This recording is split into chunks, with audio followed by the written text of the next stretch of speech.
A new version of ETI Image Photoshop plugin is out, and in this quick video we will see what have changed and how you can use it. Let's begin. So a couple of days ago, Adobe Photoshop released a new version, and that new update caused some problems for our plugin look. So some of the buttons, some of the icons, some of the items there started to look bad or stopped working. So that's why we have been working on it, and yesterday we published a new version of ETI Image Photoshop plugin. If you don't have this ETI Image Photoshop plugin, you can click on the link down in the description. Just click on it and it will take you to this page, and you can come here, scroll down, learn more about this, and if you like it, you can get the plugin from this page. So you would notice some of the designs, for example, the prompt history style have changed, the favorite part have changed. Some of the designs, some of the buttons that had problem, we have changed them and upgraded them. And most important, there were a couple of things that they stopped working. And if we go to Pro tab, if we come here to JSON Extract, both of them stopped working. Here we have two AI model. One of them is Gemini 3.6 from Kai platform, which before it was Sonnet 4.5. And also here we had Kimi 2.5 here, which we upgraded it to Kimi 2.6, and it is working perfectly. So for those of you who don't know what JSON Extract is, we are going to use it to extract a style or content or object, whatever, in an image in a format of JSON. Okay, so if we come here, for example, here we have this image, right? I can come here, I like the lighting, let's say.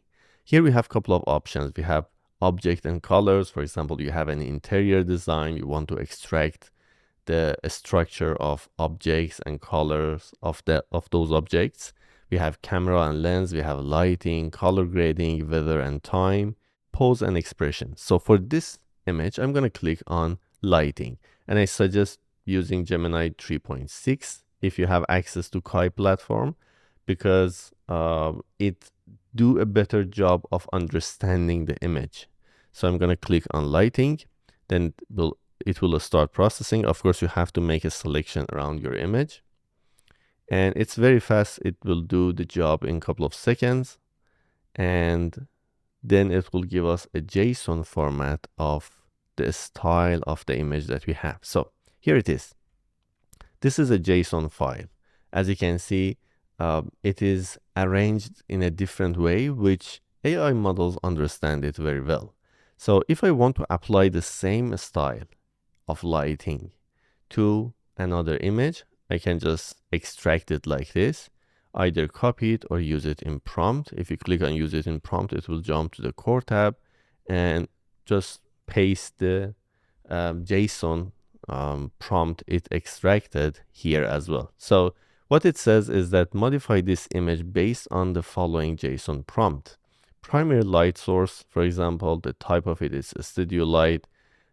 Direction, it is directly behind the character. Intensity is high. Color temperature, it is warm. It is 3500 Kelvin, and so on. We have a secondary light, we have some shadows, and so on and so on. Okay, so if you want to make some changes in this JSON format, for example, I don't want it to be very warm, I want it to be natural. Okay, I can come here and write down natural and decrease the Kelvin, for example, to 2000. Okay, and just click on done, and I change the prompt. Now I can go to another image, for example, this image. I can make a selection, and I can come here, select my AI model. I suggest Seedream 5 Pro because it do a really good job and it is very accurate. I'm going to come down in settings. I'm going to select 2K, match input, and click on generate. So while this is generating, I have done this before on different models, but with warm version.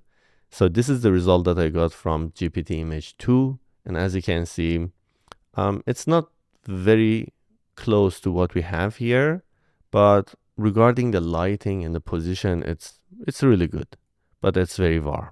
Here we have Seedream 5 Pro, and if you compare it with the original image, everything is in its correct position and placement.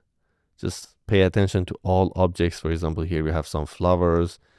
Here in the back we have some chairs, the buildings. Everything stayed the same. It just applied the different lighting. Now, for example, I don't like the light on the face. In the prompt, at the end of it, I can mention add more light to the portrait, for example. And here's the result of Nano Banana Pro, which I think the result of Seedream 5 Pro was the best here. Now we have another example loading here. While it is generating, I'm going to show you some more examples. Here we have another example. Let's say I went on this website, Unsplash, and I saw this image and I like the color grading, right? I like the lighting, color grading. I just copied it and pasted it inside Photoshop. I did the same. I just made a selection around my image, went to the Pro tab, and here instead of lighting, I selected color grading.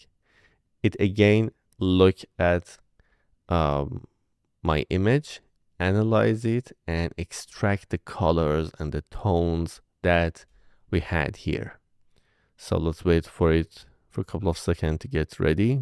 All right, the prompt here is ready. And if we use it in our prompt input, as you can see, it extracted all the colors and all the themes or color grading that we wanted. The mood of it, for example, it's cinematic dark.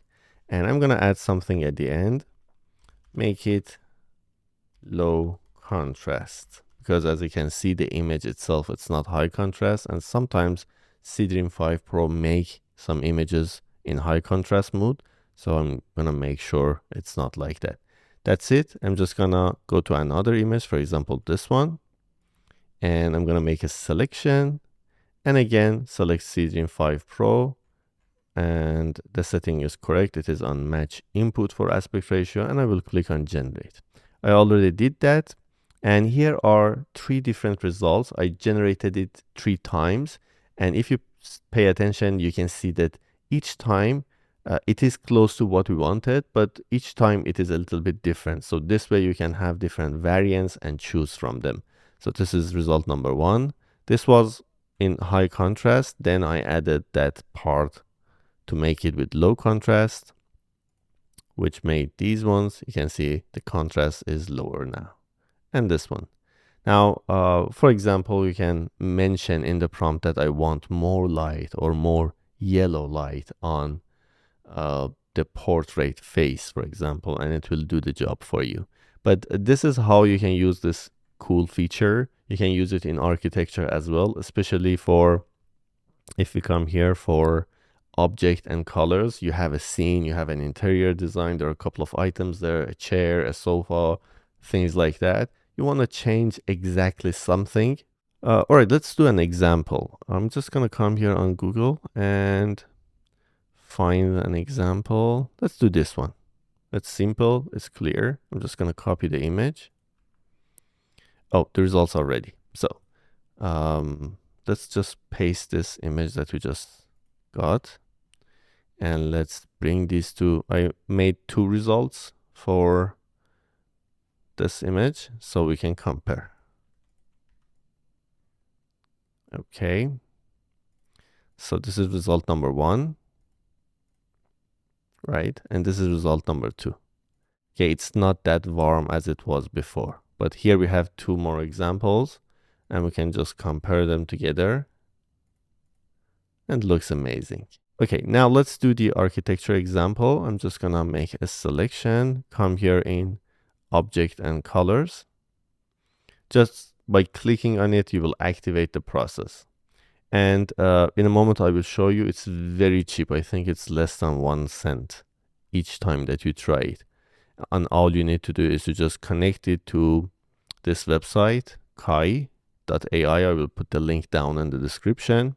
Here is Gemini 3.6 Flash. This is the JSON extract that we did. And you can see it is 0.35 credit. It is super low. As you can see, it is almost 1/10 of a cent. So it's very cheap. And the result is ready. I'm just gonna load it in the prompt. And let's say I'm gonna just keep this image. And let's come here, let's make it bigger. So here we have different objects. We have this accent chair. The color of it, it's this one. I can change it. For example, I can come here and write down dark brown. And here we have another item, which is the wooden coffee table. And for this one, I'm gonna again change the color to dark brown as well. And here we have the rug. Again, I'm going to change the color of this one. We can do it this way. For example, let's say I'm just going to select something random so you can see the effect. I'm just going to get this color code and come here for the rug. I'm going to paste it here. And if we scroll down, we have a clear glass vase here. And for this, I'm going to change it to, let's say, yellow. And that's it. Just click on done. There are many other items there. You can just go through any of them and just make changes based on what you want and just click on done. Okay. Seedream 5 is selected, and I'm just gonna run different generations so we can have different examples and compare together. So I'm gonna fast forward and show you when the result is ready. So more or less it got what we wanted. If you pay attention in the prompt, for some items we have secondary colors, okay? For example, for the rug, we have secondary color. That's why it became like this. You have to, if you don't want it, you can remove it or just play with the prompt itself. And some items that you don't want to change at all, you can just select them and remove them. This way you will get more accurate result. And if you pay attention, it made the scene a bit lighter. You can try Nano Banana Pro as well. You can try GPT Image 2 as well. Sometimes in different scenarios, in different images like interior design, for example, Nano Banana Pro can do a better job comparing to Seedream 5 Pro. You can test the result, but this is one of the ways that you can make changes in your scene. So that was all about the new update of ETI Image. Again, if you don't have the plugin, you can click on the link down in the description and get the plugin from there. If you are interested in this kind of videos, do not forget to like the video and leave a comment. This way I will understand you enjoy them and I will make more of them for you. If you are not yet subscribed to our channel, do not forget to click on subscribe and turn on the bell on all notifications. So whenever we are releasing a new video, a new tutorial on AI and things that you can do with it, you don't miss them. So that would be all for this video. I hope you like it and I will see you soon on the next training.